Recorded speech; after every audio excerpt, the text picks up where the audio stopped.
Hi hello welcome back. ഇന്നത്തെ video ഒരു flower making video ആണ്. അപ്പോൾ അതിന് വേണ്ടിയിട്ട് ഞാനിവിടെ കുറച്ച് കമ്പികൾ എടുത്തിട്ടുണ്ട്. ബട്ടൺ ഹൗസിൽ നിന്നോ ക്രാഫ്റ്റ് ഷോപ്പിൽ നിന്നോ ഒക്കെ നമുക്കിത് വാങ്ങിക്കാം കേട്ടോ.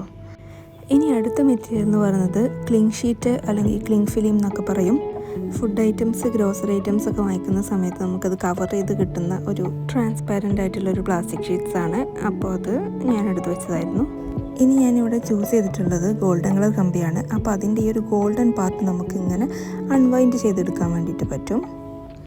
അപ്പോൾ ഇതെന്തിനാണ് ഇങ്ങനെ ചെയ്യുന്നതെന്ന് ചോദിച്ചാൽ ഇതുകൊണ്ടൊരാവശ്യമുണ്ട്, അത് നമുക്ക് വഴിയെ പറയാം. അപ്പോൾ ഇത് ഈ ഗോൾഡൻ കളറും അതുപോലെ തന്നെ കമ്പിയും സെപ്പറേറ്റ് ആക്കിയിട്ടുണ്ട്. ഇനി ഈ കമ്പി വളച്ചിട്ട് വേണം നമുക്ക് പെറ്റൽസ് ഉണ്ടാക്കാനായിട്ട്. ഇപ്പോൾ ഫ്ലവർ പെറ്റൽ ഉണ്ടാക്കാൻ വേണ്ടിയിട്ട് കമ്പി ഒരു പെറ്റൽ ഷേപ്പിൽ നമുക്ക് ജസ്റ്റ് ഒന്ന് വളച്ച് കൊടുക്കാം.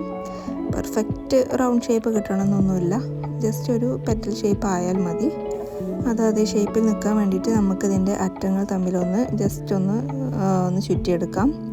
അപ്പോൾ ഇതുപോലെ എന്തെങ്കിലും ടൂൾ ഉണ്ടെന്നുണ്ടെങ്കിൽ അത് ചുറ്റുന്നത് കുറച്ചും കൂടെ ഈസി ആയിരിക്കും. നമുക്ക് ടൂൾ വെച്ചിട്ട് ജസ്റ്റ് ആ പെറ്റലിൻ്റെ ഭാഗം തിരിച്ചു കൊടുത്താൽ മാത്രം മതി.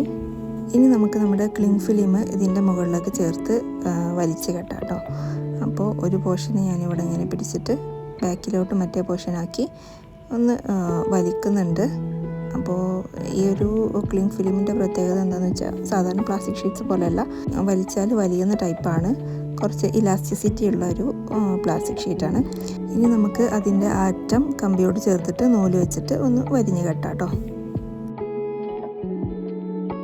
പിന്നെ എക്സ്ട്രാ വന്ന ഷീറ്റും അതുപോലെ തന്നെ നൂലും നമ്മൾ കത്രിക വെച്ചിട്ട് ജസ്റ്റ് ഒന്ന് കട്ട് ചെയ്ത് മാറ്റുന്നുണ്ട്.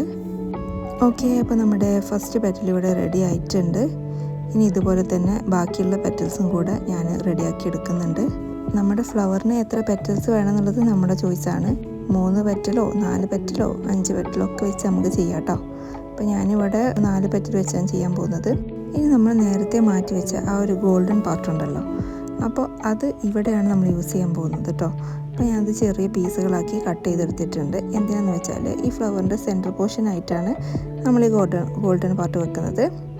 അതായത് പൂമ്പൊടിക്ക് പകരം നമ്മൾ ഈ ഒരു ഗോൾഡൻ പാർട്ടാണ് റീപ്ലേസ് ചെയ്യാൻ പോകുന്നത്. അപ്പോൾ അത് വെക്കുന്നതിന് തൊട്ട് മുന്നായിട്ട് ഞാൻ ആ പെറ്റൽ ജസ്റ്റ് ഒന്ന് വളച്ച് കൊടുത്തിട്ടുണ്ട്.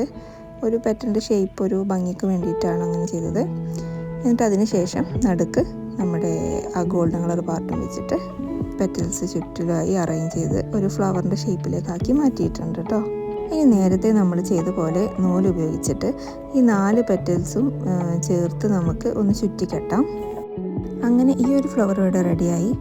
ഇനി ഇതളിൻ്റെ സൈസിലും ഷേപ്പിലും എണ്ണത്തിലും ഒക്കെ വ്യത്യാസം വരുത്തിക്കൊണ്ട് നമുക്ക് കുറച്ച് ഫ്ലവേഴ്സും കൂടെ റെഡിയാക്കി എടുക്കാം. അപ്പോൾ ഒരേ സൈസ് മതിയെന്നുണ്ടെങ്കിൽ അങ്ങനെ ചെയ്യാം. ഞാനിവിടെ പല സൈസിലാണ് ഫ്ലവേഴ്സ് റെഡിയാക്കി എടുക്കുന്നത്. ഇനി നമുക്ക് അക്രിലിക് കളേഴ്സ് യൂസ് ചെയ്തുകൊണ്ട് ഈ പെറ്റൽസിനൊക്കെ ഒന്ന് കളർ ചെയ്ത് കൊടുക്കാം. വല്ലാണ്ട് തിക്കാക്കാതെ കുറച്ച് വെള്ളം കൂടി മിക്സ് ചെയ്ത് ഇത്തിരി ലൈറ്റ് ഷെയ്ഡ് ആക്കിയിട്ടാണ് ഞാനിവിടെ കളർ കൊടുക്കുന്നത്. അങ്ങനെ പിങ്ക് പർപ്പിൾ ഷെയ്ഡിൽ ഞാനിവിടെ എല്ലാ ഫ്ലവേഴ്സും കളർ ചെയ്തെടുത്തിട്ടുണ്ട്. ഈ ഫ്ലവേഴ്സ് എല്ലാം നമുക്കൊന്ന് അറേഞ്ച് ചെയ്തെടുക്കണം. അപ്പോൾ അതിന് വേണ്ടിയിട്ട് ഞാനിവിടെ 1-2 കമ്പുകൾ എടുത്തിട്ടുണ്ട്. ഏതോ ഒരു മരത്തിൻ്റെ ഉണങ്ങിയ ചില്ലകളാണ് കേട്ടോ ഞാനിതിനു വേണ്ടി യൂസ് ചെയ്യുന്നത്. അപ്പോൾ ഈ ചില്ലകളുടെ അറ്റത്ത് ചെറിയ പൂക്കളും താഴേക്ക് വരും തോറും വലിയ പൂക്കളും എന്ന രീതിയിലേക്കാണ് അറേഞ്ച് ചെയ്യാൻ ഉദ്ദേശിക്കുന്നത്. അപ്പോൾ ഒരു ഗ്രീൻ ടാപ്പ് വെച്ചിട്ട് ഞാൻ ഈ പൂക്കളെല്ലാം ഇതിലൊന്ന് ചുറ്റിയെടുക്കുന്നുണ്ട്.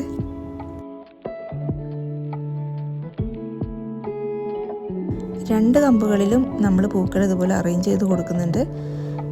ഇനി ബാക്കിയുള്ള പോർഷനിൽ വെറുതെ ഗ്രീൻ ടാപ്പ് ഒന്ന് ചുറ്റിയെടുക്കുന്നുമുണ്ട്. മുകളിലേക്ക് വരുംതോറും നമ്മുടെ ചില്ലകൾക്ക് വണ്ണം കുറയുന്നുണ്ട്. അതുകൊണ്ട് തന്നെ അവിടെ ഗ്രീൻ ടാപ്പ് ഒട്ടിക്കുക എന്നുള്ളത് ഇത്തിരി ടാസ്ക് ഉള്ള കാര്യമാണ്. അതുകൊണ്ട് ഞാനവിടെ കളർ ചെയ്യാൻ തീരുമാനിച്ചു. ഞാൻ ഗ്രീൻ അക്രിലിക് കളർ വെച്ചിട്ട് ജസ്റ്റ് ഒന്ന് ബ്രഷ് ഉപയോഗിച്ച് കളർ ചെയ്യാമെന്ന് വിചാരിച്ചിട്ടുണ്ട് കേട്ടോ.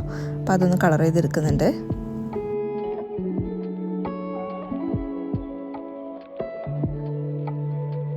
അപ്പോൾ നമ്മുടെ കമ്പിൽ പൂക്കളും ഒക്കെ ഇവിടെ റെഡിയാണ്.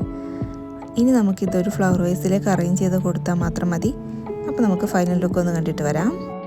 അപ്പോൾ ഇതാണ് നമ്മുടെ ഫൈനൽ ലുക്ക്. എല്ലാവർക്കും ഇഷ്ടപ്പെട്ടെന്ന് വിചാരിക്കുന്നു. ഇഷ്ടപ്പെട്ടാൽ ലൈക്ക് ചെയ്യാനും കമൻറ്റ് ചെയ്യാനും സബ്സ്ക്രൈബ് ചെയ്യാനും മറക്കല്ലേ.